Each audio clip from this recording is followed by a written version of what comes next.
Hello everyone, welcome to our channel. Today I will discuss with you the role of parties in relation to res judicata.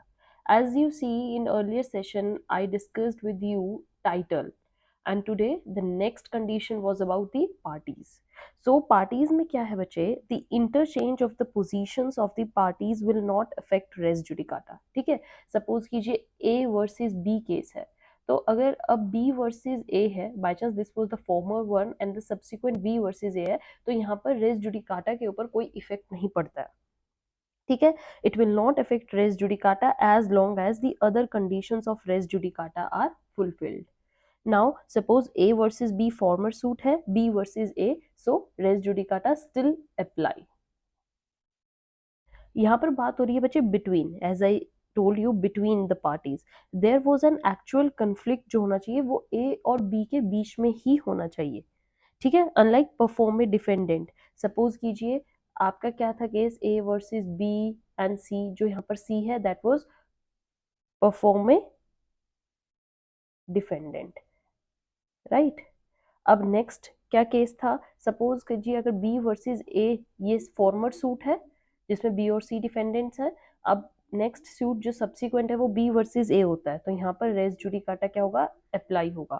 But अगर case A versus सी होगा तो यहाँ पर no res judicata, because अब parties different हो गई हैं. Actual cause A versus B का था. So word here between under section 11 denotes that there was the conflict of interest between the said parties. Thus, in order to examine res judicata, one has to see the parties in the present suit between whom there is a conflict of interest, and then it has also to be examined whether the same parties had the conflict of interest in the former suit. जैसे अभी है A versus C, but actual में जो previous था वहां पर A versus B था, that's why यहाँ पर रेस जुडिकाटा अप्लाई नहीं हुआ है. ठीक है बच्चे, race judicata apply between co plaintiffs and co defendants. बताइए, कैन, क्वेश्चन है, can res judicata apply between co plaintiffs and co defendants. देखिए, अगर क्वेश्चन है जैसे A versus B and C, C is है परफॉर्मर डिफेंडेंट. अब case हो जाता है बी वर्सेस सी, मतलब बी वर्सेस सॉरी ए, तो रेस जुडिकाटा विल अप्लाई. ये हम केस ऑलरेडी देख चुके हैं, यहाँ पर B versus A res judicata apply होगा. But what if B versus C हो जाता है बच्चे, क्या रेस जुडिकाटा अप्लाई होगा? The answer is yes. So res judicata also applies between co-plaintiffs and co-defendants. Between co-defendants of a former suit, res judicata will apply in the subsequent suit only if it is found that in the former suit there was a conflict of interest between the co-defendants. For that purpose, cause of action, subject matter, matter in issue या relief जो भी थे in former suit has to be examined, and it is found that there is a actual conflict between the co-defendants में भी conflict था, then it will also apply in subsequent suit. Subsequent suit में तभी res judicata apply होगा. For example, if one of the difference in the former suit was a performer defendant, then res judicata would apply in the subsequent suit also. ठीक है बच्चे, को प्लेंटिव्स का case देखें, जैसे इसको थोड़ा ऑपोजिट मान के चलिए, A and B versus C है केस, मान के चलिए ये है. तो अगर अब ए वर्सेस बी, क्या यहाँ पर रेस जुडिकाटा अप्लाई होगा? So in this case of co plaintiffs of the former suit, because adverse parties in the present suit, the examined would be same. जैसे हमने पीछे में देखा वही सेम चीजें एग्जामिन करनी पड़ेंगी.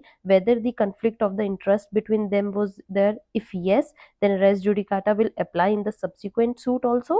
However, practically it is not possible that two persons having a conflict of interest are co-plaintiffs in the same court. ठीक है ना, तो ऐसा प्रैक्टिकली नहीं होता है. बट अगर हम देखें, अगर इनका कोज ऑफ एक्शन और कंफ्लिक्ट इंटरेस्ट सेम है तो रेस जुडिकाटा अप्लाई हो जाएगा.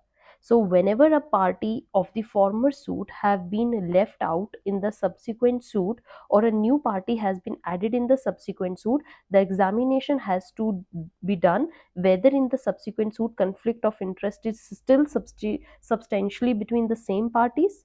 ठीक है बच्चे, सपोज कीजिए आपने पार्टी ऐड कर ली, यहाँ पर ए वर्सेस बी है, नेक्स्ट में आपने ए वर्सेस बी एंड सी कर लिया, तो चेक करना पड़ेगा यहाँ जो इनका इंटरेस्ट कंफ्लिक्ट था, क्या वो कंफ्लिक्ट अभी भी सेम पार्टीज के बीच में ही है, substantially between the same parties.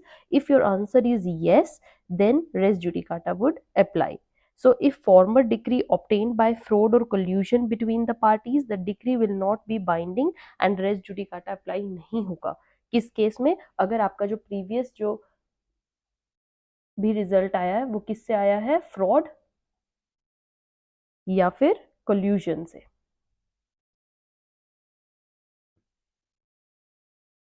ठीक है बच्चे. सो पार्टीज क्लेमिंग थ्रू या parties in the former suit, ठीक है, तो सेम पार्टीज क्या अब रेस जुडिकाटा होगा, जो मैंने बताया था claiming through different parties. Suppose कीजिए A versus B and now the case is C versus B. But if it is proved that C claiming through A, then res judicata is applied. कैसे बच्चे? Suppose कीजिए A versus B case था और अब C versus B है. अगर ये prove हो जाता है कि C जो है वो A के थ्रू ही क्लेम कर रहा है, तो यहाँ पर रेस जुडिकाटा क्या होगा, अप्लाई होगा. yes, it will apply. This is called litigating conclusion. Okay, so if it is found that a party to a subsequent suit has derived its title from the party to the former suit, then the litigating connection between the two is established, and it will be said that the parties to the subsequent suit is claiming through the party to the former suit, and hence res judicata apply.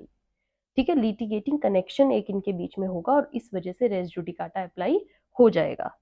Right बच्चे. So litigating connection through succession या legal heir, death, by sale, there are different ways जिससे litigation connection prove होता है.